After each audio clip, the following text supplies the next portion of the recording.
¿Qué tipo de periodistas van a ser en unos años los estudiantes que ayer llamaban asesina e increpaban a Isabel Díaz Ayuso? ¿Qué neutralidad, objetividad y rigor van a tener cuando tengan que contar lo que sucede en este país? Más allá del acierto o desacierto de elegir como alumna ilustre a una política que lidera una administración de la que depende económicamente esta universidad, la polarización y politización de algunos de estos centros no son más que el fiel reflejo de la sociedad actual. Pero cuidado, los periodistas deben situarse siempre en el lugar equidistante y nunca tomar partido de esta forma tan evidente. Está en juego nuestra propia credibilidad e incluso el futuro de nuestra profesión. Aquí arranca Cuestión de Prioridades.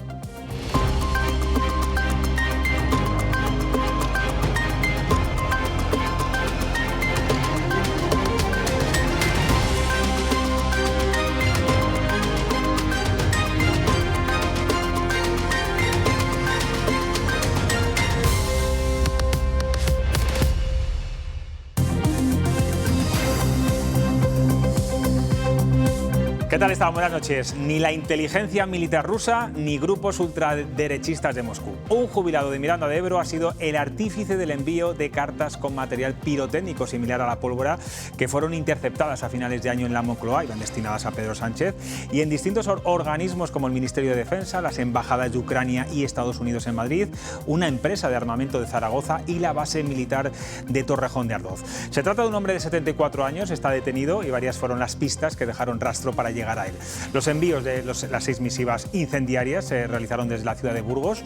Usó sellos de una edición limitada, un sobre muy peculiar también que solo se vende por internet y había dejado rastros y huella de ADN. Tendrá que responder por un delito de terrorismo. De nuevo, Castilla y León es noticia nacional en todos los informativos.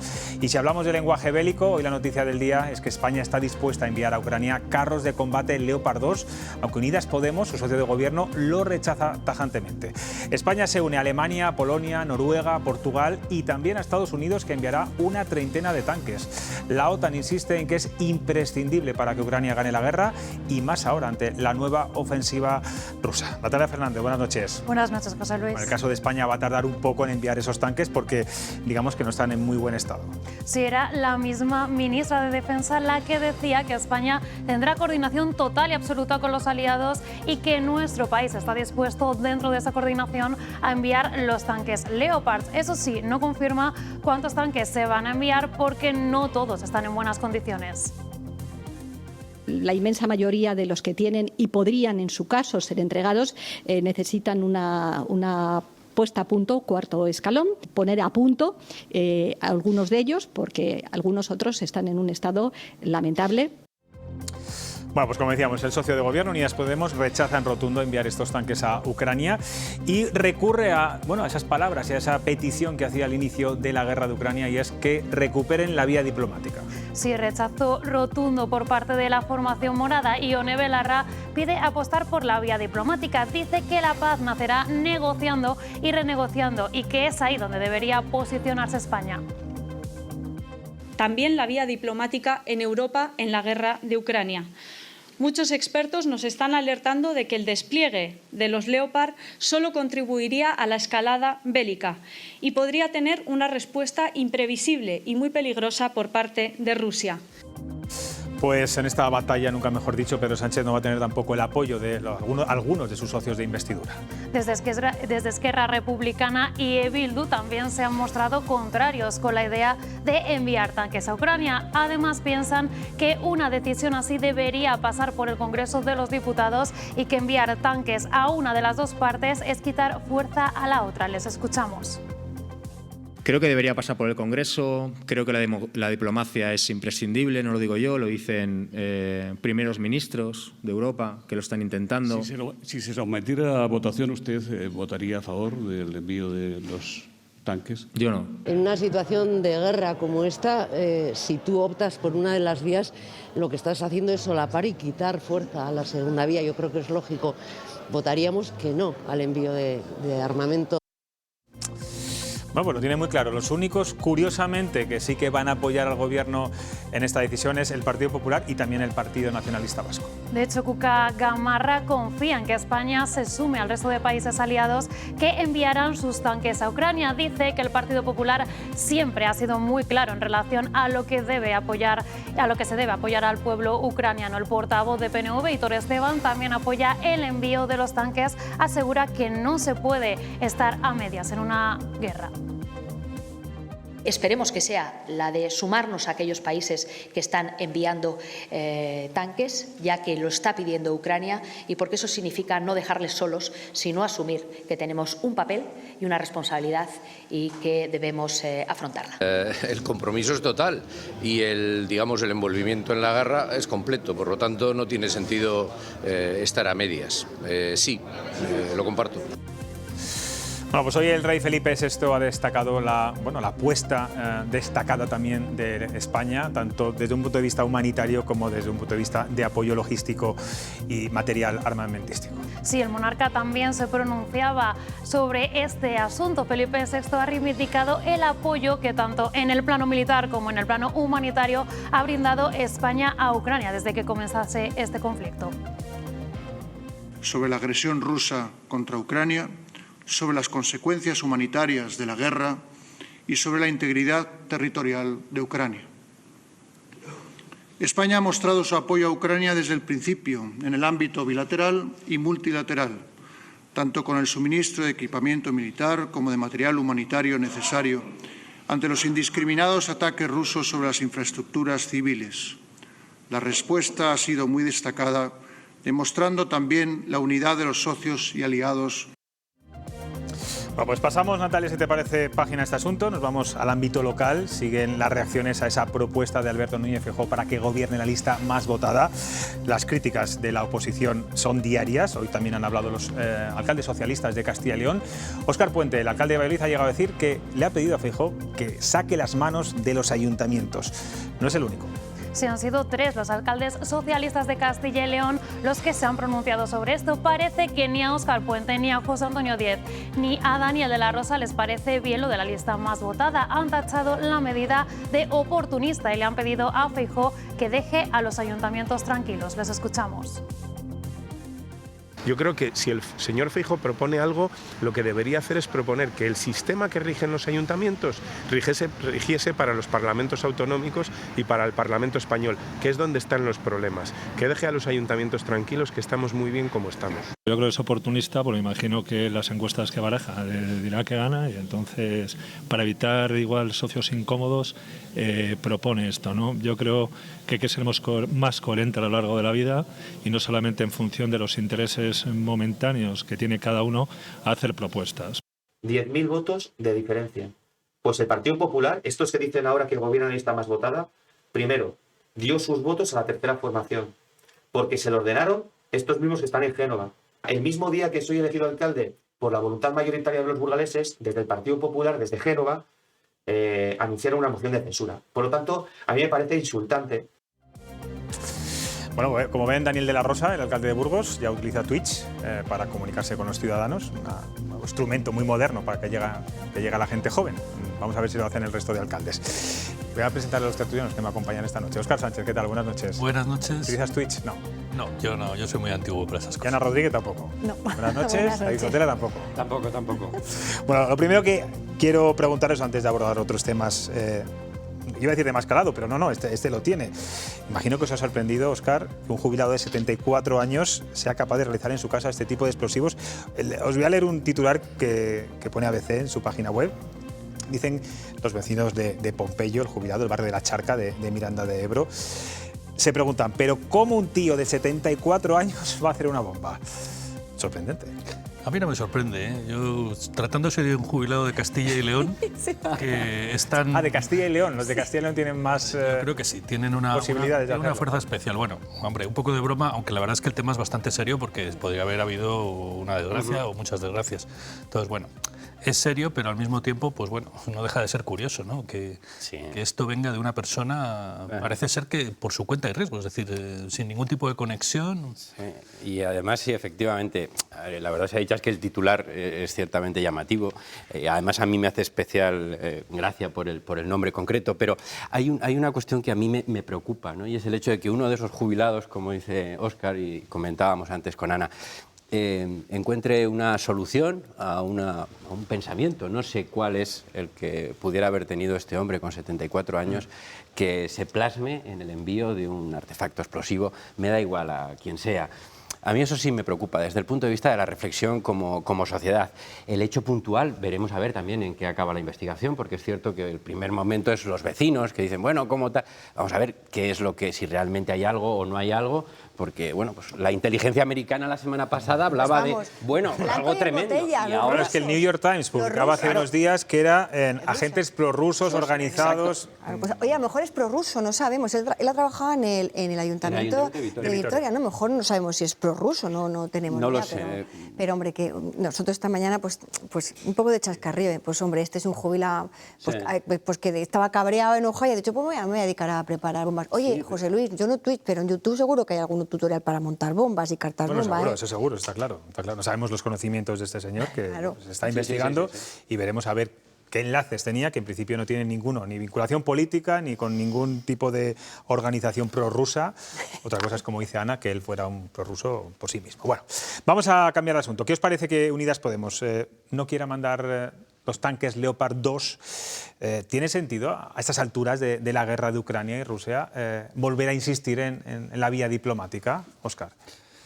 Pues yo creo que no tiene ningún sentido. Es decir, probablemente la guerra acabará con algún tipo de negociación diplomática. Pero para que eso sea posible es necesario que Ucrania esté en una posición fuerte para poder negociar una paz que sea una paz justa, ¿no? Entonces yo creo que son fuerzas políticas que viven realmente fuera de la realidad en estos momentos. Es decir, yo no lo entiendo, es decir, no lo comprendo que desde España todavía haya personas que planteen eso, ¿no?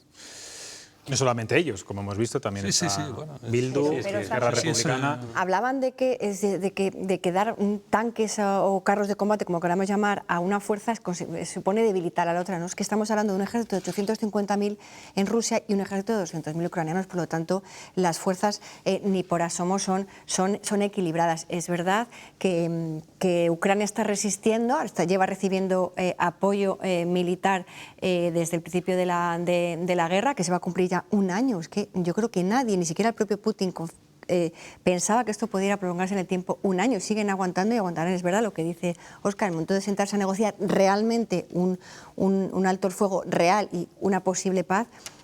Ucrania tiene que estar la ministra armada. Robles decía en verano que el gobierno no quería mandar estos Leopard 2 a Ucrania. Bueno, hoy ha contado claramente el mal estado en el que están muchos de ellos.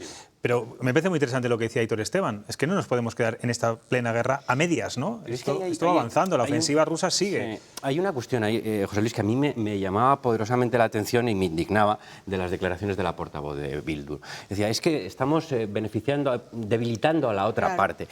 Es que vamos a ver, desde una sociedad democrática como la española, en la que vivimos afortunadamente, se hable de debilitar a una de las partes. No es una cuestión de que haya dos entidades equiparables, es que estamos hablando de una invasión de un régimen que es el de Putin, que tiene las características que tiene desde el punto de vista de cómo afrontar la democracia. Estamos hablando de eso, no estamos hablando ya solamente de un conflicto entre dos países. Desgraciadamente hay otros muchos en el mundo que bueno, nos traen más o menos de lejos.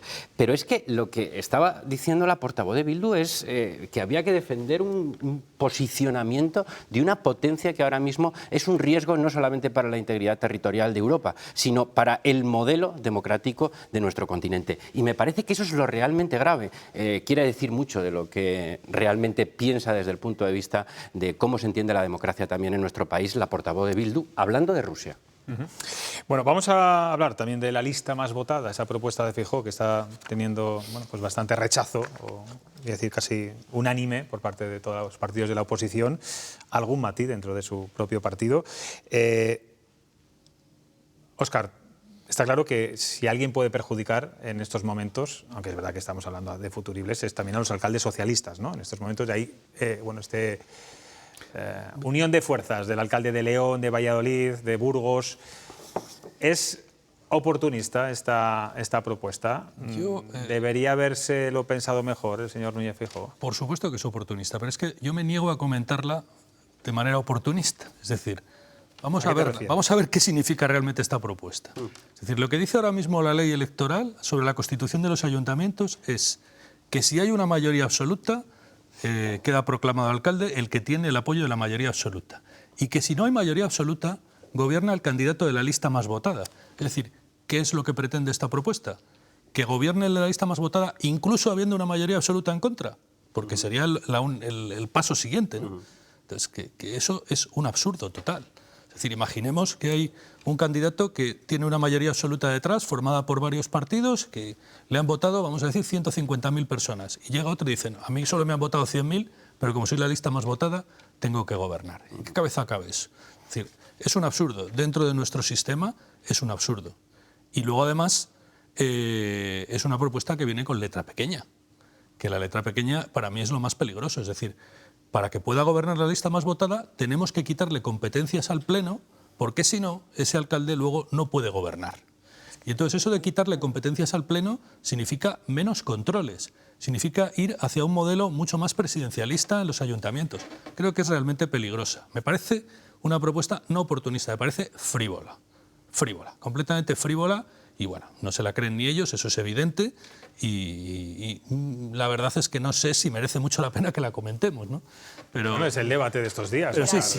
Yo sé que no te la crees, pero está encima de la mesa, está en un catálogo de 60 medidas para la regeneración democrática de este país. Bueno, el catálogo, está negro sobre blanco. El catálogo me lo he leído entero y bueno, no tiene desperdicios. Dice, es una amalgama en el que hay todo tipo de medidas. Pero Óscar, ahora lo ha propuesto Feijóo, pero en 2019 lo propuso Pedro Sánchez. Es que al final es una propuesta táctica, electoralista, como lo quieras llamar, de cuando nos interesa, cuando lo decían muy bien, cuando los sondeos te dan posible ganador, pero no lo suficiente, evidentemente lo hizo Pedro Sánchez, ahora lo hace Feijóo. Cuando llegan las elecciones y creen que les pero no nos olvidemos que es que los pactos forman parte del sistema democrático, es que pactar forma parte del sistema democrático. ¿Por qué no pueden pactar los partidos? Pero en esas propuestas de calidad, dejarme solamente una cosa, porque es que yo me lo he leído hasta el final. La última propuesta, es que la edad de jubilación de los letrados del Consejo de Estado se extienda hasta los 72 años. Ahí se la han colado a Feijóo. Debe haber algún letrado del Consejo de Estado que es de los que ha participado en la redacción y le ha colado esa medida porque le convenía. Es decir, a mí hay una cosa que sobre esto que es poco serio ese documento, la verdad. Me preocupa el tema de los pactos, que evidentemente es oportunista, es electoralista, quiero decir, es que no cabe duda, igual que en otros momentos. Pero yo debería tú, vuelvo a decir, Feijóo, dar marcha atrás o no insistir tanto en este asunto. Parece que estas últimas horas no se habla tanto de este asunto. Sí, porque además había haber cierta contestación interna también, pero me resisto, como decías, Óscar, hace un momento, a analizar esto desde el punto de vista del oportunismo, del momento en el que estamos. A mí lo que me preocupa de esto es que parece más radical que Partido Popular y Partido Socialista sean capaces de llegar a un acuerdo. Decir eso ahora mismo es mucho más radical que cualquiera de los dos pacten con extremos con los que tienen en común muchísimo menos que entre ellos. A mí eso es lo que me preocupa como sociedad en la que vivimos. Partido Popular y Partido Socialista tienen en común muchísimas cosas y, de hecho, si no llega a ser por una cuestión electoralista y una cuestión oportunista, no estaríamos viviendo las tensiones políticas, es que yo me resisto a llamarlo políticas, a las que arrastran a esos dos grandes partidos los extremos con los que se ven obligados a pactar. Evidentemente, como decías, Ana, por supuesto, el pacto forma parte de esa jugada, pero el pacto también puede ser entre fuerzas que ahora mismo parecen que estén tan lejos y cuando realmente... Hablas de la gran coalición. Claro, de la gran coalición, y son modelos que se han experimentado a nivel europeo sin problemas, que evolucionan. ¿Por qué nos estamos dejando arrastrar por esos extremos? De verdad, yo creo que eso es algo que deberían de hacérselo pensar. Ahora, el oportunismo de Feijóo, ahora, o el de Pedro Sánchez hace 3 años... Los políticos han polarizado y están llevando a la sociedad a la polarización, y si no, luego lo veremos cuando hablemos de la universidad. Pero eso es a lo que me resisto, por eso digo que es que me niego a hablar de esto desde el punto de vista de la declaración de Feijóo. ¿Qué quieres que te diga? Pues vale, lo que es. La verdad es que estoy de acuerdo también en los pactos, pero sobre todo es que nuestro sistema es un sistema electoral que se basa en fórmulas proporcionales, es decir, se basa en la representación de diversas fuerzas políticas. Aunque modelos hay muchos, Óscar, evidentemente. Y el modelo presidencialista al que aludías hace un momento, en otros lugares también funciona. Pero bueno, quiero decir... En nuestros ayuntamientos difícilmente no funcionaría. Creo que nos llevaría a muchísimos más problemas. Pero ese análisis es mucho más profundo y tienes, desde luego, conocimiento pleno sobre Yo creo los modelos que lo que hay que potenciar precisamente es el diálogo entre las fuerzas políticas. Es el diálogo entre las fuerzas políticas. Y bueno, pues eso es lo que parece estamos difícil. Muy carentes. Eso es lo que me preocupa, que ahora mismo seamos más reacios o tildemos de estrambótico esa posible conversación entre dos fuerzas políticas que están más ancladas en el centro y con muchas cosas en común, y que sin embargo demos por bueno que Bildu llegue hoy y diga... Bueno, diálogo entre las fuerzas políticas lo hay, porque hay muchos gobiernos de coalición, cosa que hace unos años no es. La motivación de Feijóo está clara, es decir, después del 28 de mayo pues se va a encontrar que va a tener que pactar con Vox en muchos sitios, y entonces lo que necesita es una excusa, es decir, he tenido que pactar con Vox porque no me admitisteis mi propuesta de que gobernase la lista más votada. Ahí está. Y ahí está la justificación. Bueno, pues vamos a cambiar de asunto. Hablaba antes de Ana Rodríguez del escrache de Madrid. Vamos a ver la resaca de este escrache que sufrió ayer Isabel Díaz Ayuso en la Facultad de Ciencias de la Información de la Universidad Complutense, donde asistió para recibir el nombramiento de alumna ilustre. Hoy la presidenta de la Comunidad de Madrid se ha despachado a gusto y ha culpado directamente al gobierno de Pedro Sánchez de estos sabotajes. Dice que lo que ocurrió fue una performance para demostrar que esta institución académica es de Podemos. Natalia. Sí, Ayuso piensa que lo ocurrido ayer es acoso y derribo hacia ella por parte del Gobierno. Además, ha asegurado que conforme se vayan acercando las elecciones autonómicas, este clima irá a más. Lo que me temo es que el Gobierno de Sánchez, inexistente en Madrid, me va a enviar cada vez más agentes para asustarme y para crear en torno a mí un clima que, insisto, no se ha dado en toda la legislatura. Lo están haciendo constantemente, no soy yo la que provoca. Envían incluso a personas a los actos de partido, lo hacen siempre, desde hace unas semanas. Y yo creo que no es que les provoque algo que yo hago, yo creo que simplemente les provoca mi sola existencia, porque mi proyecto tiene más votos que toda la izquierda junta en la Comunidad de Madrid. Todos los dirigentes del Partido Popular han salido a defender a Isabel Díaz Ayuso, algunos en Twitter, otros públicamente, pero nos vamos a quedar pues con el más cercano a ella. Sí, con el alcalde de Madrid, con José Luis Martínez Almeida, que recriminaba que una cosa es no estar de acuerdo con el nombramiento de Ayuso como alumna ilustre y otra muy distinta, jalear el acoso, la violencia y la intimidación. Lo escuchamos. Lo que están haciendo no es poner de manifiesto una discrepancia, sino jalear la violencia, el acoso y la intimidación. Y eso es lo que es absolutamente inaceptable. Lo que pasó ayer no es que hubo una serie de alumnos que dijeron no estamos de acuerdo. Lo que pasó ayer es que hubo una turba dispuesta a acosar y a intimidar y a ejercer actos violentos contra la presidenta de la Comunidad de Madrid. Y eso es inaceptable que pase en la universidad. Pues no solamente los cargos del Partido Popular reprueban estos actos agresivos en algunas ocasiones, también algunos miembros del Gobierno, algunos ministros. Sí, no están para nada de acuerdo con las imágenes de gritos, empujones y violencia que vimos ayer en la Complutense. Episodios de violencia verbal, de violencia, desde luego, por supuesto, física, de desconsideraciones, de insultos, de griterío. No, a mí, ahí no me van a encontrar, desde luego. No me gusta. Yo creo que en este caso diferencias ideológicas con la presidenta de la Comunidad de Madrid, en mi caso bastantes, pronunciadas, pero yo desde luego no soy partidario de ningún tipo de escrache ni de ningún tipo de insultos ni de faltar el respeto a nadie. Hemos defendido, yo he estudiado en la escuela pública, en la universidad pública, he sido 18 años profesora de una universidad y desde luego creo que a la patria y a la libertad se la defiende también invirtiendo en educación pública. No sale ahí, pero también Nadia Calviño ha sido una de las personas que ha lamentado los hechos vistos ayer. Pero no toda la clase política es igual y ha habido algunos que no se han puesto del lado de Isabel Díaz Ayuso. Sí, ha sido la portavoz de Más Madrid, Rita Maestre, que dice estar a favor de la libertad de expresión siempre, refiriéndose a los centenares de estudiantes que se agolparon ayer en la facultad. Asegura que es normal y legítimo que los alumnos se manifiesten y fue un error por parte de la Complutense el nombramiento de Ayuso.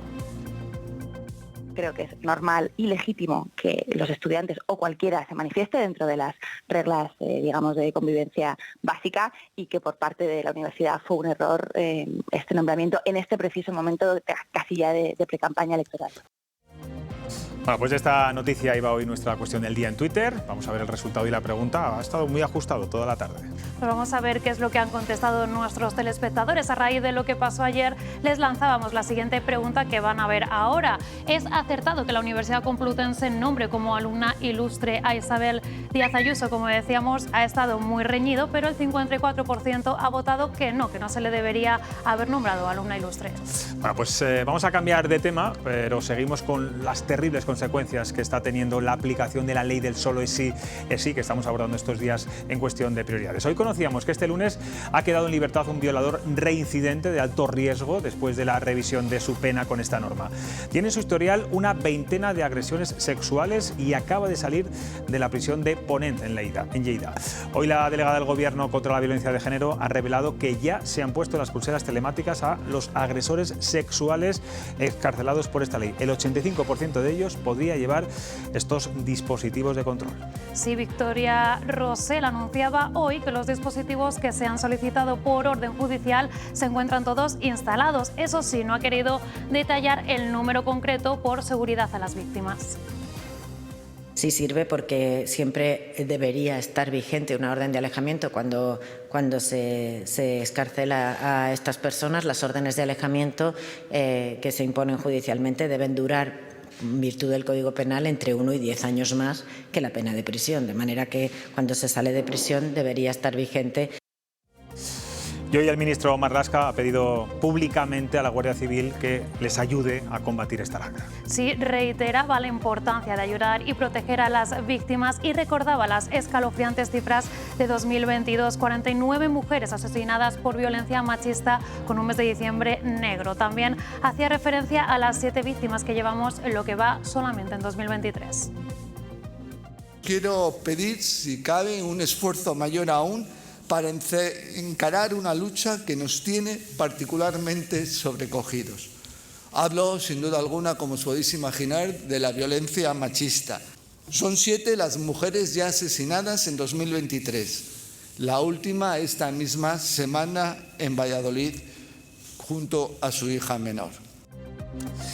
Bueno, pues como decía Victoria Rosell, ya se están empezando a poner las primeras pulseras a los excarcelados, agresores sexuales que están saliendo de la cárcel por la rebaja de pena de la ley del solo sí es sí.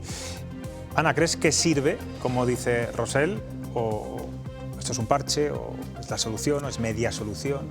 Pues no sirve.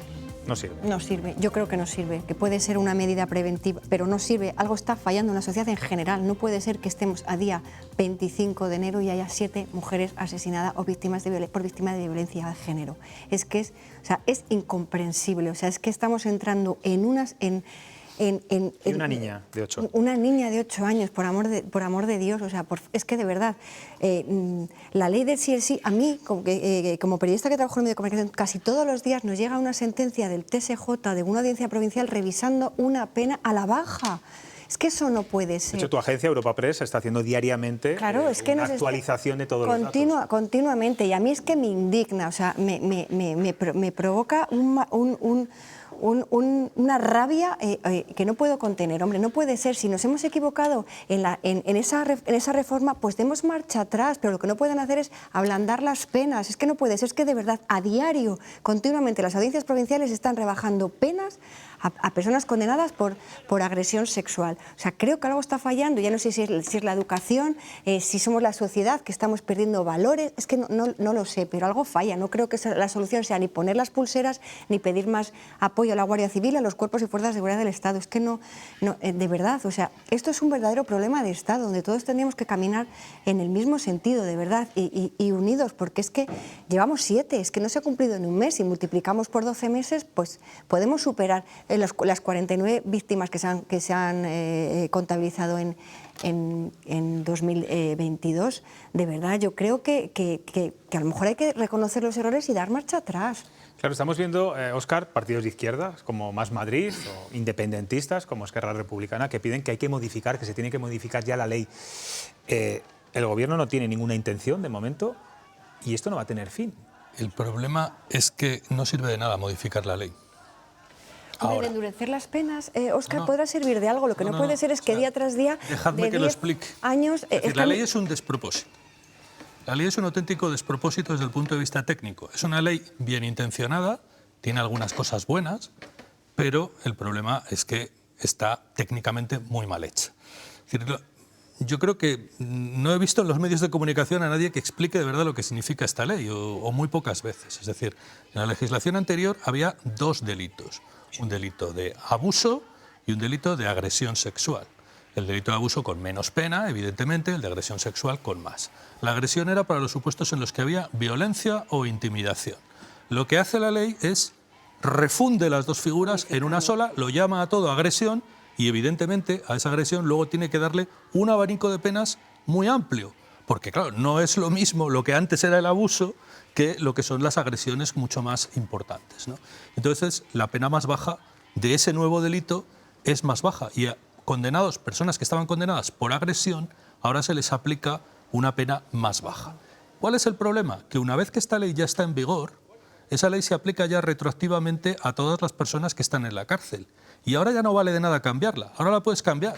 Pero como ya ha estado en vigor durante un tiempo, ya hay que aplicarla retroactivamente a esas personas. Pero si se la Por lo tanto, modificas, tendrías que aplicar la nueva pero si es que a partir de ahora, si es que a partir de ahora, para los delitos que se estén cometiendo ahora, la ley es buena. Porque la ley, de hecho, endurece las penas para muchos casos de abuso, porque van a ser considerados ahora agresión y van a tener penas más duras. Es decir, para los delitos que se están cometiendo a partir de la entrada en vigor de la ley es buena. El problema es con los anteriores, porque retroactivamente hace reducir las penas y hace que salgan algunas personas de la cárcel. Y eso ya no lo puedes remediar cambiando la ley, porque ya ha estado en vigor y por lo tanto ya hay que aplicarla. Es el propio gobierno el que dijo en su día que habría que ajustar ciertos temas técnicos, el que está esperando que siente jurisprudencia el Tribunal Supremo, cosa que no va a hacer. Se pueden ajustar. El Tribunal Supremo, desde luego, también podía haber afinado un poco más con la interpretación, pero bueno, yo lo afinado entiendo. En el sentido de que ha dicho cada audiencia tiene al final los jueces, cuando se encuentran con dudas interpretativas, pues tienen que aplicar un principio que es el in dubio pro reo.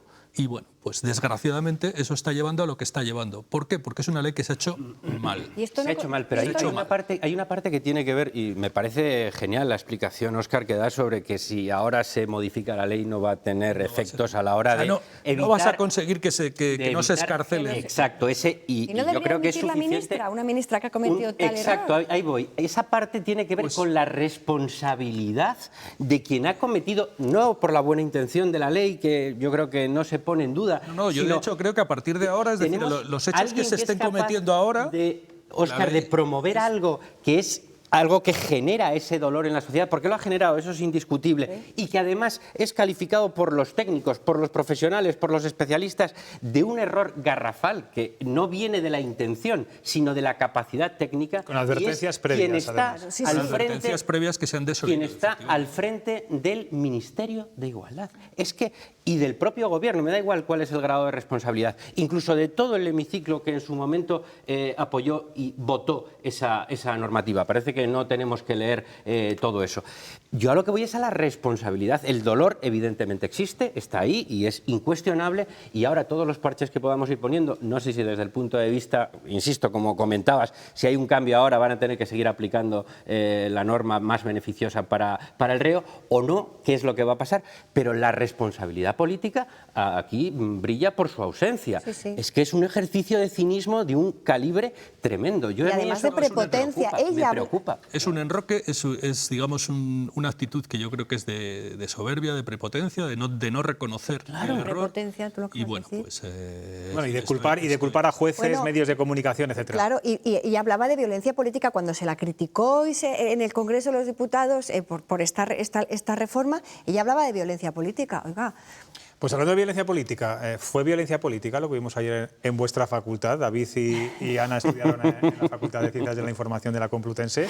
¿Y qué os parece ese ataque? ¿Cómo se ha defendido hoy Isabel Díaz Ayuso? Esas explicaciones que ha dado culpando al Gobierno de que la están persiguiendo y de que la van a perseguir aún más de cara a las elecciones. Pues a mí, mira, el ataque a Isabel Díaz Ayuso me parece lo mismo que el que cuando lo sufrió Pablo Iglesias en la Facultad de Ciencias Políticas o cuando lo sufrió Soraya Sáenz de Santa María a la puerta de su casa. Creo que es totalmente condenable y rechazable, porque tú puedes discrepar con el nombramiento de Isabel Díaz Ayuso como como alumna ilustre. Nosotros nos han nombrado, a ver si nos No, pero toca. espera. A lo mejor nos llega. A presentar un instante. Vamos a dar tiempo. Pero hay otras maneras de manifestar ese rechazo, ¿no? Pero también digo que yo no creo en las casualidades y no creo que fuera casual, porque tuvo que haber un detonante. O sea, alguien tiene que prender la chispa de todo lo que se produjo y de lo que se vio ayer en el Salón de Actos de la Facultad de Ciencias de la Información.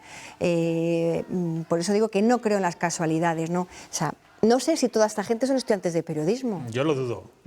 No creo que, o de comunicación. Pero algunos vamos, sí, algunos sí. sí. Claro, de hecho la premiada, que fue una que también, pues manifestó su comunicación discrepancia. audiovisual, claro, ramada cinematográfica. Sí, es que era Facultad de Ciencias de la Información y de la Comunicación. Entonces, dudo mucho de que todos estos, pero tampoco creo que el presidente del gobierno haya levantado el teléfono o ha dicho, oiga, vayan a montarle ustedes aquí una buena a Isabel Díaz Ayuso, ¿no? Yo creo que tampoco es eso, pero vamos, que tampoco creo en las casualidades y no creo que esto surgiera de manera espontánea. Óscar, tú como profesor de universidad, pues no yo sé si has creo que vivido esto en algún momento, creo que la Universidad de Valladolid es bastante tranquila en este sentido.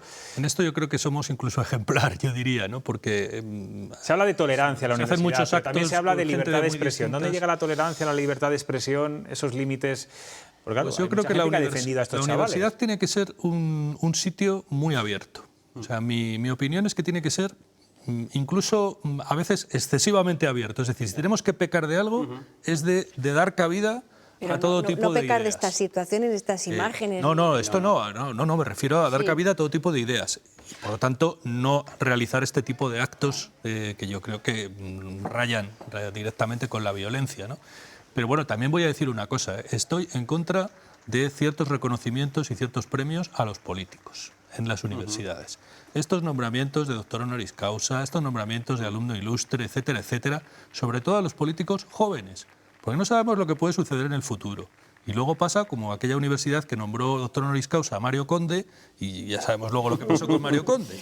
Es decir, un político todavía no sabes cuándo va a ser imputado por algo. Entonces, de darle algún reconocimiento tiene que ser cuando ya estén muy mayorcitos. Y cuando sean ponen calles en vida a la gente, ¿no? Sí. Que dices, tienes un riesgo. Yo hay una cosa ahí que me preocupa, lo de ayer de la Complutense es lamentable. Es cierto que es una facultad que, aunque Ana la recuerda con más dulzura, era una facultad... yo me manifesté en la facultad, pero me manifesté pacíficamente. Muy pacíficamente. Es cierto que es una facultad con... Pero Ana, el hecho de que sean futuros periodistas los que digan esos insultos, sí, a mí me preocupa. Pero ahí hay una cosa, y es la manipulación de lo de ayer, que es a lo que voy, y por parte de todos, y porque hemos visto hoy las declaraciones de los ministros, pero es que ayer el ministro de Universidades y la ministra de Ciencia dijeron que, bueno, es que tampoco pasa nada, porque es que se está cargando la universidad pública. Quiero decir, vamos a ver. Comparto con Óscar lo de que en la universidad hay que hacer eso, no es en esos tonos, no es esa violencia, pero sí que haya esa extrapolación de posiciones incluso muy radicales. Pero os cuento una historia de hace 2 meses en la Facultad de Periodismo aquí de la Universidad de Valladolid, y había una situación en la que... pues los chicos eran como demasiado callados, no entraban, y había una polémica derivada también de una cuestión política. Bueno, pero ¿por qué no habláis cuando tú ves que hay gente con un planteamiento y gente con otro? Y entonces después, en el debate, en clase, insisto, lo que dijeron fue, es que no merece la pena discutir, porque el nivel de agresividad es tal que preferimos no hablar de política. Al final, esos extremistas han conseguido. Creo que el discurso cosa. de la alumna ilustre ayer va por ese sentido. Podía haber hecho una crítica pero es que muy inteligente. Es que me parece genial que hubiera criticado a Ayuso desde la de, como lo tengo por aquí apuntado, Ayuso, Pepera, los ilustres están fuera. Perdóname porque tengo que dar, antes de irme a esa publicidad, tengo que dar una última hora. Lo hemos contado ya en el informativo de las 8:30. Un hombre ha matado a una persona y ha dejado al menos 4 heridos en un ataque a varias iglesias de Algeciras.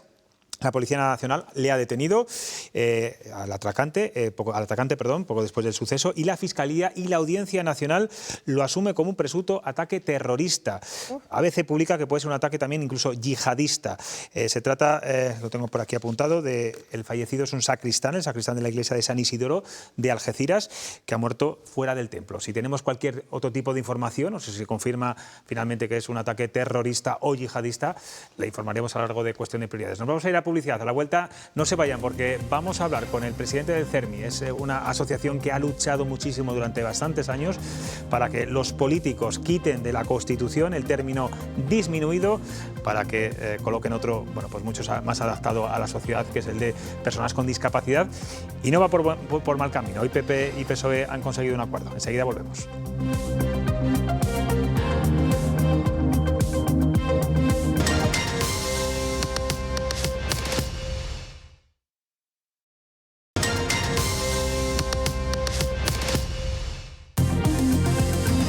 Estamos de vuelta a cuestión de prioridades. El Gobierno y el Partido Popular han acordado hoy reformar la Constitución y eliminar el término disminuido y sustituirlo por personas con discapacidad. Tras 5 años desde el primer intento, ambos partidos han acordado abrir la Carta Magna para modificar el artículo 49. Otro de los compromisos importantes alcanzados esta mañana en la reunión entre el ministro Bolaños y la número 2 del PP, Cuca Gamarra, es que solo se va a modificar ese artículo y no se va a aprovechar, como temía el PP, para que otros grupos parlamentarios quisieran pedir cambios de mayor calado. Y todo esto gracias al Comité Español de Representantes de Personas con Discapacidad, al CERMI, que desde 2017 llevan peleando e impulsando un cambio para retirar del texto constitucional esta expresión tan hiriente. Para poder sacar adelante una reforma constitucional se necesita la aprobación de 3/5 partes de las Cortes, por lo que el acuerdo de hoy es desde luego todo un avance. Está con nosotros el presidente de CERMI Castilla y León, Juan Pérez Sánchez. ¿Qué tal? Buenas noches. Hola, buenas noches, un placer. Hablamos de un término desfasado, como decía, hiriente, ofensivo, peyorativo. Claro, es importantísimo el lenguaje para que haya inclusión, ¿no? Claro, totalmente necesario. Es decir, nosotros, CERMI, desde hace muchísimo tiempo perseguimos que efectivamente se cambie esta denominación, el término disminuido, que vaya en la línea de lo que promulga la Convención sobre los Derechos de las Personas con Discapacidad, que lo que precisamente dice es eso, calificar a las personas como personas con discapacidad, ¿no? Y desde luego, bueno, pues nos parece que era totalmente necesario dignificar a las personas con discapacidad, que realmente nuestra Constitución afrontara esa modificación de este artículo 49 y que, bueno, pues de alguna manera situara a la misma a la vanguardia en todo lo que tiene que ver con los derechos de las personas con discapacidad. Hemos seguido algo casi inédito en los últimos tiempos, que es que hay un acuerdo entre PP y PSOE, en este caso también entre el Gobierno y el Partido Popular. ¿Esperan que se sumen el resto de partidos?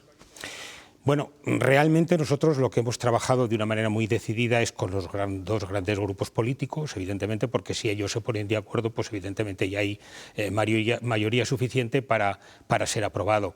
Entiendo que ahora al Gobierno esto ya no nos compete, evidentemente le queda esa labor importante pues de trabajar con los grupos políticos que sustentan al Gobierno para conseguir también su adhesión, porque bien es verdad que alguna noticia hemos tenido en ese sentido en los últimos días, bueno, pues de que algún grupo político quería aprovechar esta situación pues para introducir también alguna otra modificación en la Carta Magna que fuera mucho más allá del artículo 49.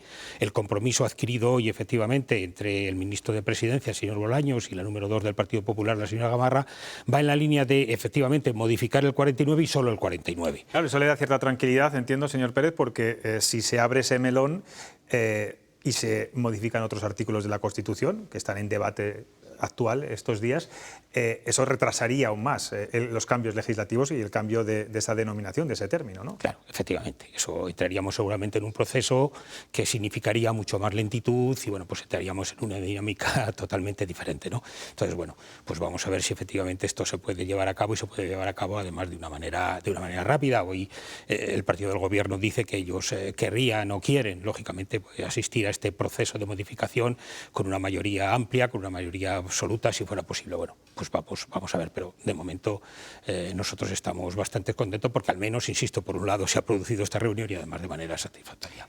¿Se sigue utilizando coloquialmente en la calle términos como disminuido, como minusválido, subnormal, o son términos que ya hemos desterrado de nuestro lenguaje? Bueno, por desgracia todavía se sigue utilizando cada vez menos. Evidentemente la sociedad tiene muy interiorizado lo que es una persona con discapacidad. Las organizaciones del ámbito CERMI trabajamos decididamente sobre este concepto, por supuesto. Nos parece que es una situación, como decía antes, totalmente peyorativa calificar hoy día en la sociedad en que vivimos a una persona con discapacidad como un disminuido, como un subnormal, pero sí, por desgracia todavía efectivamente nos queda bastante trabajo que hacer. En los medios de comunicación también hemos puesto nuestro granito de Abarren ahí, ¿no? Los medios de comunicación son importantes, sois vitales, efectivamente, para dar visibilidad al colectivo y, lógicamente, bueno, pues para que este lenguaje vaya calando en la sociedad. CERMI ha sido la impulsora de la mayoría de los avances legislativos en materia de discapacidad en los últimos años. Han sido usted muy machacones y han conseguido, bueno, han cristalizado bastantes cosas. El derecho al voto, por ejemplo, de este colectivo, su capacitación jurídica, el reconocimiento a la esterilización forzosa, entre otras muchas. En todas ellas han tenido que trabajar con los partidos políticos. Le voy a preguntar, me voy a pedir que se moje un poco. ¿Con quién es más fácil pactar este tipo de cuestiones tan sociales? ¿Con la izquierda o con la derecha? Bueno, pues la verdad es que esto es una cuestión de sensibilidad del momento, es decir, hemos tenido la posibilidad de llegar a grandes acuerdos con los dos partidos, esta es la realidad, ¿no? Yo creo que aquellos partidos, como es el Partido Popular y el Partido Socialista, que han tenido la responsabilidad de gobernar, pues están como mucho más sensibilizados con todas estas cuestiones. Y bueno, pues aquí tenemos el caso de esta comunidad autónoma, donde bueno, pues hemos sido capaces de llegar a grandes acuerdos, desde luego con el partido que ha gobernado habitualmente, que es el Partido Popular, ahora en coalición desde luego, pero también en su momento con el Partido Socialista. Es decir, yo diría que los dos grandes partidos han sido capaces de ponerse de acuerdo con nosotros en cuestiones, porque además a nosotros nos parece que todas aquellas demandas, hay que pensar que CERMI lógicamente es una plataforma fundamentalmente de reivindicación y de consecución de derechos a favor de las personas con discapacidad. Nuestras propuestas siempre parten de la lógica, de la coherencia, del sentido común, nos parece que son cuestiones que hay que incorporar en nuestro ordenamiento jurídico y bueno, pues desde ese punto de vista siempre vamos con la tranquilidad de aquel que sabe que va a defender posturas, insisto, desde el punto de vista de la coherencia total y absoluta. Ha sido usted muy políticamente correcto, ¿eh? Bueno. Bueno, ustedes vamos a hablar también de CERMI, de las plataformas que ustedes también incluyen. Han alertado recientemente del riesgo real de desaparición de las entidades asociativas asociadas a la discapacidad por falta de ayudas públicas, bueno, pues a todas las organizaciones del sector. ¿Están ustedes entonces en una situación precaria? ¿Qué es lo que piden a las administraciones? ¿Más financiación? ¿Financiación más estable? No estamos en buena situación. Desde luego, nosotros lo que decimos en este sentido son varias cosas. La financiación que tiene el sector de la discapacidad es una financiación anticuada, es una financiación cortoplacista y es una financiación que en estos momentos, desde nuestro punto de vista, no responde a la realidad y a las necesidades del sector. Nuestro sector, como otros muchos, claro, evidentemente, no vamos a negarlo, está extraordinariamente exigido, es decir, ha habido un incremento extraordinario en todo lo que son los costes de suministro, en todo lo que son bueno, pues los incrementos de salarios, etcétera, etcétera, etcétera, y eso ha impactado de una manera importante pues en organizaciones que, no olvidemos nunca, somos de ámbito social, sin ánimo de lucro y que por consiguiente nuestros saldos positivos en las cuentas bancarias no pueden ser necesariamente muy grandes, porque nosotros, si tenemos dinero, necesariamente lo tenemos que aplicar, lógicamente, a hacer programas y a hacer actuaciones en el ámbito de las personas con discapacidad. Nuestro sector también tiene alguna debilidad, es decir, yo creo que para ser justos y lógicamente situar los dos platillos de la balanza, somos un sector que tiene alguna carencia y estamos trabajando importantemente sobre ello. Somos un sector, por ejemplo, bastante atomizado, eso es cierto. Pero hay un exceso de asociaciones de discapacidad que ha balcanizado, digamos, al sector. Bueno, lo que hay es, a ver, nuestro sector está básicamente organizado en función a las asociaciones, es decir, prácticamente el colectivo de la discapacidad se organiza, el 80% está en el entorno de las asociaciones. Y estas asociaciones, en un porcentaje también altísimo, como el 90%, actúan desde la proximidad. Luego esto necesariamente lleva un poco a la atomización. Tenemos evidentemente muchas microorganizaciones que desarrollan un papel extraordinario, por supuesto, pero que son muy localistas, están en el ámbito local, están muy atomizadas y además esta atomización también seguramente nos ha llevado a una polarización no muy deseada por nuestra parte, porque esto también se está produciendo seguramente en algunos otros sectores de la sociedad, es decir, hay aquellas organizaciones que están perfectamente estructuradas, que tienen una cartera de servicios muy grande y que tienen una capacidad de crecimiento, y estas otras que desde su legitimidad, que están haciendo un trabajo muy importante, pero que son muy localistas, extraordinariamente localistas, y que necesitan también alguna reconversión. Estamos en ello, supuesto. Porque hay que reorganizar un poco todo eso. Sí, ¿no? Sí, porque seguramente si no entraríamos en algunas dinámicas no deseables para nosotros, seguramente un relato desde el punto de vista de nuestra legitimidad, de poder demostrar a la sociedad cuál es nuestra utilidad, seguramente también pues de la comunicación que no sea tan vertical, claro, que fuera mucho más generalizada. Bueno, en ese proceso estamos, desde luego. luego, sí, claro. Presidente, la Consejería de Familia, conocíamos hace unos días, avanza en la futura ley de apoyo a la discapacidad, de apoyos a la discapacidad, para conseguir sobre todo esa autodeterminación, ¿no? Que es un poco bueno, el gran sueño, ¿no? de las personas con discapacidad, pero también para frenar los abusos y la violencia a las mujeres y a las niñas con discapacidad. Hasta ahora las estadísticas de violencia de género, por ejemplo, bueno, pues no discriminaba entre personas con discapacidad y las que no lo son. Esto ha cambiado y yo no sé si usted tiene datos de cómo ha evolucionado, qué datos tiene, si está creciendo el número de abusos, de datos de violencia a niñas y mujeres. Sí, por desgracia sí, nosotros manejamos algún dato en el ámbito CERMI, sí, claro. En este país, según la última encuesta del año 20 en el ámbito de la discapacidad que hizo el Instituto Nacional de Estadística, dice que hay aproximadamente 2,5 millones de mujeres que presentan algún tipo de discapacidad porque tienen una valoración que sí lo acredita. Los datos que nosotros manejamos es que casi el 20% de esas mujeres con discapacidad nos han manifestado que en algún momento han sido objeto de algún tipo de violencia física o sexual, frente a aproximadamente el 12 muy poco por ciento de mujeres que han sufrido este tipo de violencia en el ámbito de mujeres que no tienen discapacidad.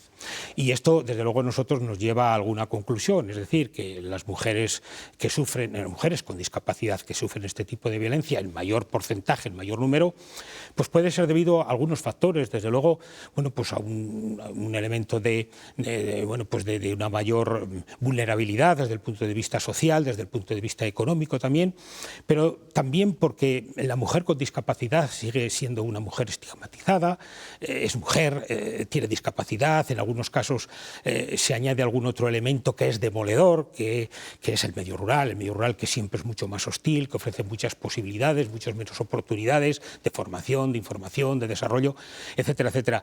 Bueno, hay datos muy preocupantes. Y entiendo que un mínimo porcentaje denunciará, ¿no? El silencio reinará en este tipo de casos. Claro, pero es importante, es decir, es importante que estas mujeres tengan un acompañamiento, es decir, que ellas hagan ante una situación de este tipo, porque lógicamente a veces no saben discriminar, ¿no? En función de su discapacidad o no discriminan muy bien. Es decir, que puedan bueno, pues tener la posibilidad de dirigirse pues, a sus profesionales de referencia para que estos les hagan el acompañamiento necesario. Nosotros estamos trabajando mucho con los operadores jurídicos, estamos trabajando mucho con los cuerpos y fuerzas de seguridad del Estado, porque cuando alguien va a presentar una denuncia porque supuestamente ha sido objeto de una situación de violencia de género, el primer lugar es la comisaría de policía. Bueno, pues que lógicamente los cuerpos y fuerzas de seguridad del Estado tengan esa sensibilidad, se puedan atender adecuadamente, pues porque también hay una asistencia jurídica adecuada, pues porque también esa justicia gratuita en muchos casos se le pueda prestar a estas personas, a estas mujeres con discapacidad. Bueno, ahí estamos trabajando mucho en ese sentido. Sí que es verdad que estamos siendo extraordinariamente receptivos, estamos teniendo la comprensión de todos estos operadores jurídicos, los fuerzas de seguridad del Estado, pero desde luego nos queda mucho que hacer todavía, claro. Sin problema, desde luego. El empleo de estas personas, desde luego, es uno de los factores más inclusivos. La última vez que le entrevisté, hace ya 1 año y 8 meses, después de la pandemia, dábamos un dato que es que la contratación había bajado un 30% y fue una marcha atrás a todo lo que se había conseguido años atrás. ¿Cómo están las cifras en estos momentos? Pues José Luis, por desgracia el tiempo no ha cambiado esto. Es decir, seguimos en una situación prácticamente lo mismo. Es decir, esto no ha cambiado y esta situación de pandemia incluso ha venido a acrecentar todavía estos porcentajes mucho más. Nos preocupa mucho esta situación, pero nos preocupa también en términos de empleabilidad, entendiendo como la empleabilidad como ese factor, lógicamente, que permite a la persona esa formación y esa adecuación, lógicamente, a otro puesto de trabajo cuando, por desgracia, pierde el que tiene, ¿no? Esta es una situación también importante. Los porcentajes de población con discapacidad en paro o sin trabajo siguen en esa situación y en esos porcentajes. No hemos conseguido realmente cambiarles, a pesar de que nosotros utilizamos algunos elementos en el ámbito de la discapacidad que intentan frenar esta situación, como son los centros especiales de empleo y algunas otras modalidades de empleo con apoyo, ¿no? Que son instrumentos que, desde luego, si no existieran, pues por supuesto tendríamos mucha más gente con discapacidad en el paro, porque la única forma de poder trabajar es esa. Y teniendo en cuenta además una cosa, nosotros trabajamos en el ámbito de la discapacidad con un objetivo último y final, que debe ser siempre la inclusión de la persona con discapacidad en la sociedad. Este es un elemento innegociable, por así decirlo, para nosotros. Y yo no conozco personalmente sinceramente, y creo que mis compañeros y las personas que trabajamos en este ámbito, no conocemos muchos métodos mejores para incluir a una persona en la sociedad que la consecución de un puesto de trabajo. Es muy difícil, porque si consigues un puesto de trabajo, hay algunas cuestiones, hay por lo menos 3 cuestiones que nosotros siempre decimos que son vitales y necesarias para la inclusión de una persona en la sociedad.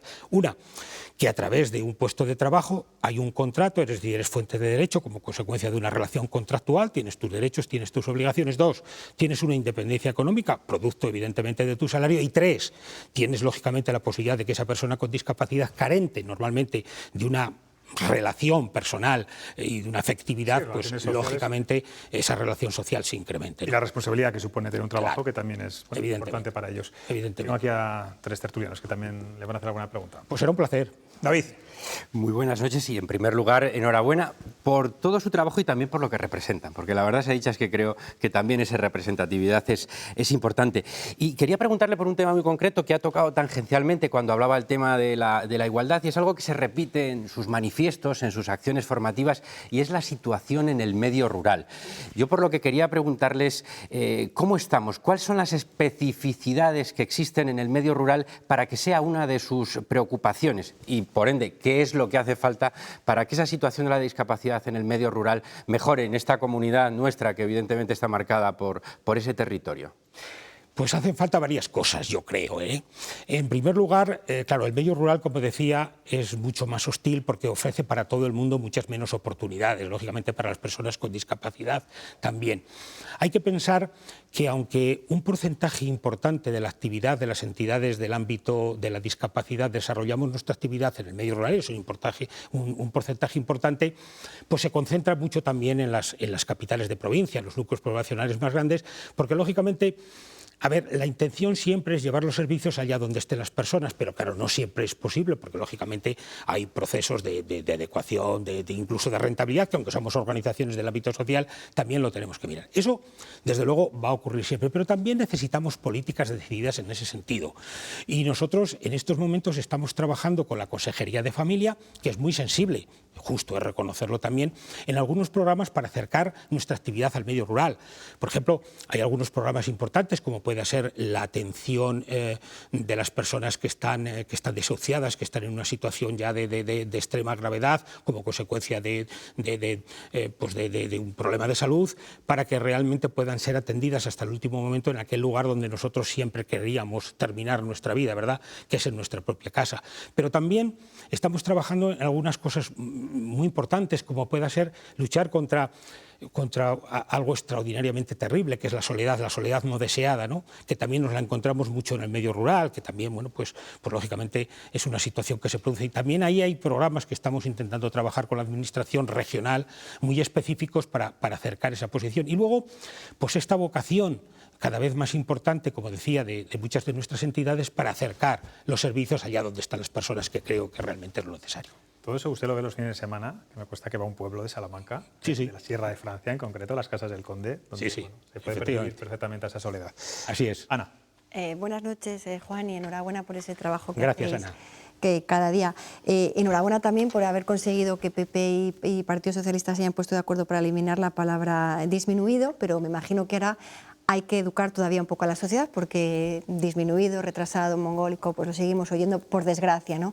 Yo le quería preguntar si ustedes tienen algún tipo de acuerdo en el ámbito educativo, ¿no? Porque también lo hablábamos aquí hace unos meses en el tema del banco de alimentos, que a lo mejor es necesario formar a los más pequeños, ¿no?, de que hay personas que tienen una discapacidad, pero que son iguales que ellos, que tienen los mismos derechos y que, bueno, que son personas que son exactamente igual que ellas, ¿no? Entonces, yo creo que sí ahí hay una cierta carencia, ¿no? Y hablaba de lo medio rural hostil, ¿no?, incluso llegar la posibilidad de llegar al medio rural, porque es verdad que quienes venimos del medio rural sabemos que hay personas que, bueno, pues va a sonar fatal, pero siempre el tonto del pueblo. No, señores, no es el tonto del pueblo, ¿no?, sino es una persona que tiene un problema, tiene una discapacidad. Entonces, labor educativa. No sé si les corresponde a ustedes llevar a cabo esa labor educativa. El tonto del pueblo, perdona que te diga, que normalmente en los pueblos es la persona más querida. Sí. Por todos los pero vecinos. también muchas veces, José Luis, la que sufre la burla de la estigmatización y bueno, por desgracia, el lenguaje que decíamos antes. Sí, nosotros siempre decimos que lo importante es no dar lástima, sino que te pueden ayudar, ¿no? Evidentemente, y esta situación a veces se produce.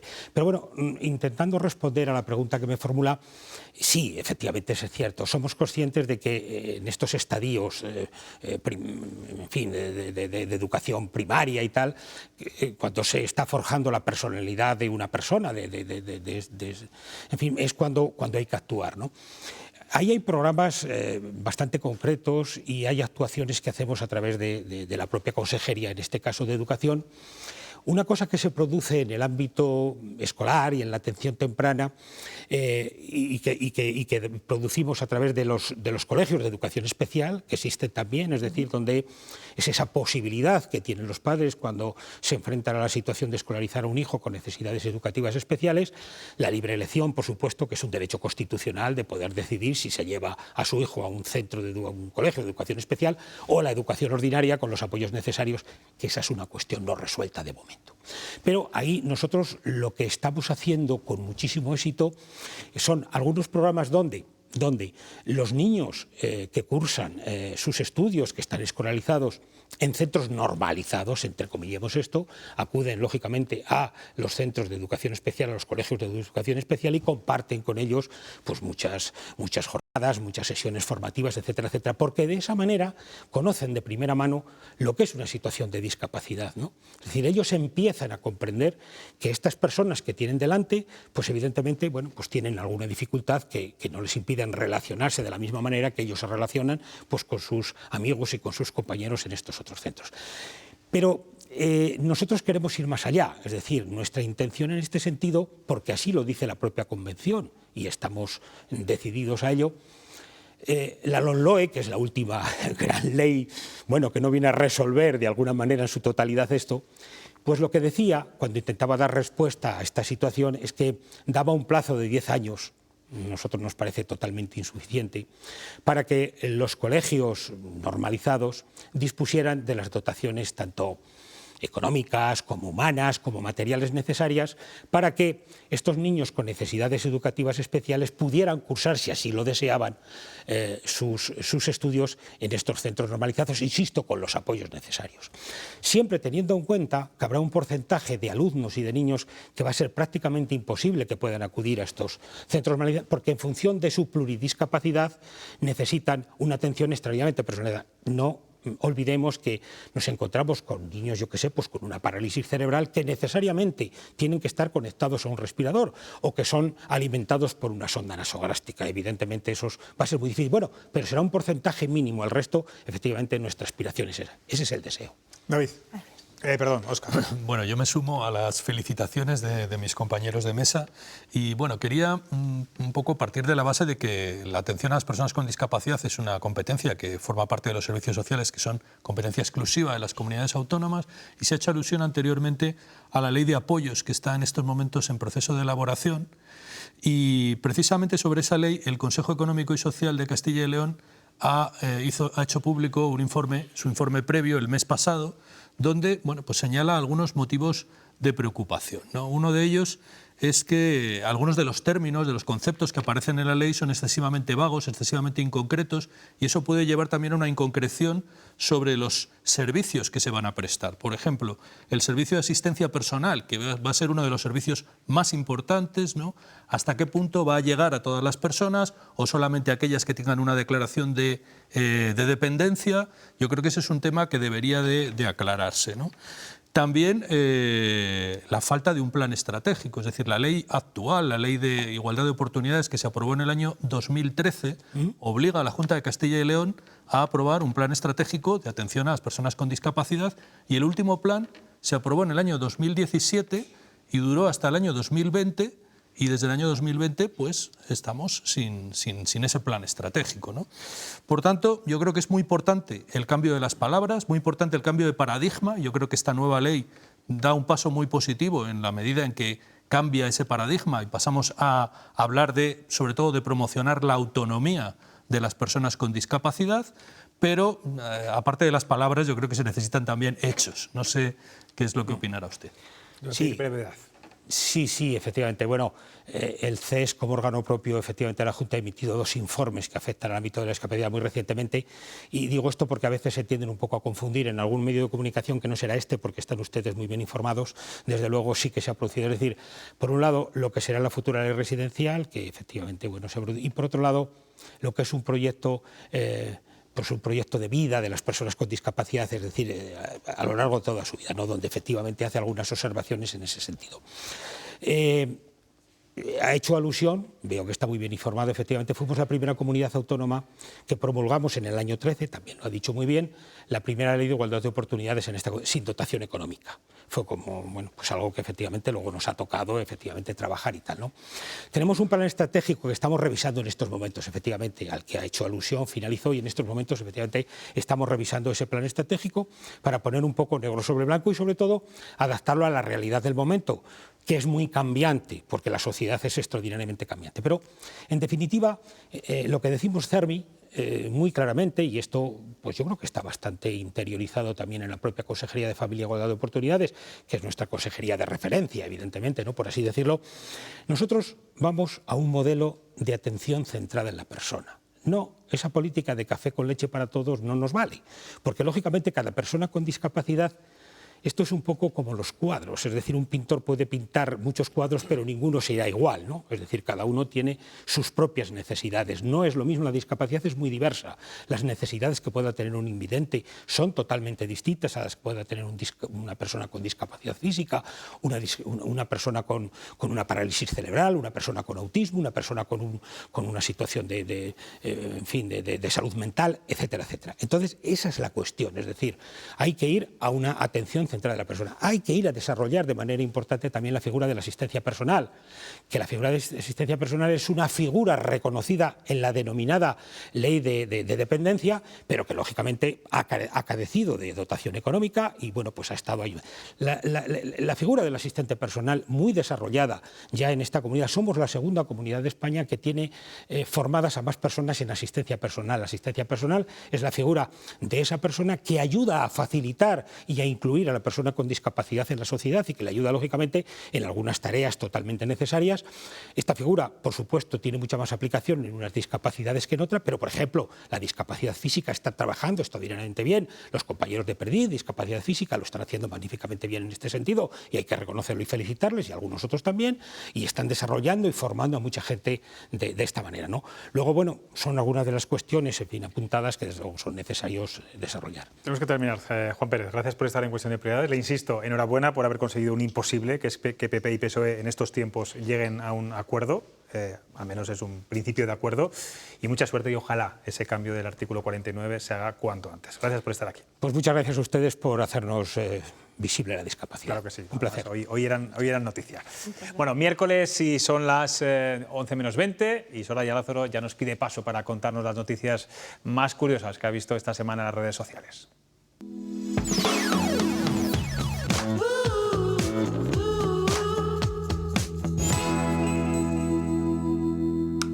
Muy buenas noches, José Luis. Aquí me veis dando mimites a la princesita. Vamos con las noticias virales de la semana. Cuenca inaugura la tirolina libre urbana más larga de Europa. Cruza 445 metros de la hoz del río Huecar a 120 metros de altura. El recorrido lo haces en menos de un minuto a 70 kilómetros por hora. No me tiro yo ni aunque me paguen. Bueno, si me pagan sí. Una reportera hace lo que sea por la noticia. La siguiente noticia viral es una movida que flipas. El núcleo de la Tierra se ha frenado y gira más lento, incluso en sentido contrario a la superficie del planeta. Este parón puede tener efectos globales como que los días van a ser más cortos e influir en el clima y el nivel del mar. Han soltado la noticia y se han quedado tan a gusto. ¿Y ahora nosotros qué hacemos? Si nos vamos todos al carajo. La siguiente noticia se ha hecho súper viral por las duras críticas que ha recibido. El equipo femenino del Barça gana la Supercopa. ¡Ole por vosotras, campeonas! ¡Unas campeonas, viste allí! Pero es que se han tenido que entregar las medallas ellas mismas. Y las redes sociales se han llenado de comentarios del tipo: si fuera una final masculina, se pondrían ellos la medalla, a que no. Pues eso. Y la última noticia viral revela el secreto de la felicidad. Algunos pensaremos que es dormir y comer, pero no, que va. La Universidad de Harvard ha hecho el estudio más importante sobre ser feliz. ¿Cuáles son las claves? Conservar un grupo de amigos durante toda tu vida que sean buenos, que sean los de verdad y que te acompañen siempre. Porque la soledad crea muchos problemas de salud. La segunda clave es tener un matrimonio feliz, lleno de alegrías, no de infelicidades, porque crea dolor emocional y físico. Además de tener una actividad física, peso saludable, cuidar la salud en general, no abusar del tabaco ni del alcohol, tener mecanismos maduros para afrontar los altibajos de la vida, porque los hay, y cultivar un matrimonio estable. Y ya estaría, poquita cosa. Mejor comemos, dormimos y fuera. Y hasta aquí el cotillo de hoy. Pista china, la clave de mi felicidad eres tú y solo tú. Tenerte a ti ya me hace feliz.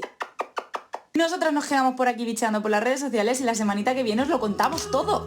¡Mua! Me consta que Ana Rodríguez tiene un matrimonio estable. ¿Tú eres más feliz por eso? Yo soy muy feliz, sí. Bueno, ya está. Eres muy feliz. No entremos en detalles, y menos estas cosas maritales. Vamos a ver la cañería, la noticia que se ha atascado a Calixto Albricias en esas cañerías a las que está todo el día dándole con la llave inglesa. Vamos a verla.